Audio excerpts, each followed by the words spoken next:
এই ব্যক্তির কারণে একটি দেশের সম্পূর্ণ কনস্টিটিউশন অর্থাৎ সংবিধানই চেঞ্জ করতে হয়েছিল। পাবলো এসকোবার কলম্বিয়ার এমন এক ছেলে যে 1980 সালেই হয়ে উঠেছিল পৃথিবীর সবচেয়ে বড় ড্রাগ লর্ড।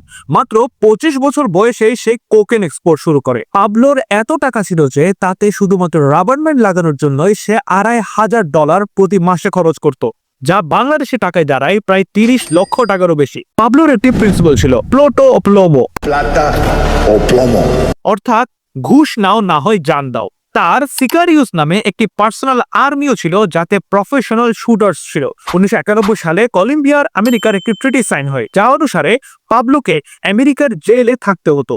এই খবরটি শুনে পাবলো জনসম্মুখে এসে সারেন্ডার করে। সেই সাথে সে কলম্বিয়ার সরকারকে অফার করে সে কলম্বিয়ার $10 মিলিয়ন ঋণ পরিশোধ করে দেবে যদি তার শুধুমাত্র দুটি শর্ত মানা হয়। ইউএস এর সাথে করা ট্রিটি শেষ করতে হবে, আর দ্বিতীয় হলো পাবলো তার জেল নিজে বানাবে। কলম্বিয়ার সরকার তার এই কথা মেনে নেয়। তার জেলটির নাম ছিল ক্যাথিড্রাল, যাতে ছিল সকল প্রকার লাক্সারি ফ্যাসিলিটিস। 1992 সালে এই জেল থেকে পাবলোকে অন্য জেলে শিফটিং এর সময় পাবলো সেখান থেকে পালিয়ে যায়।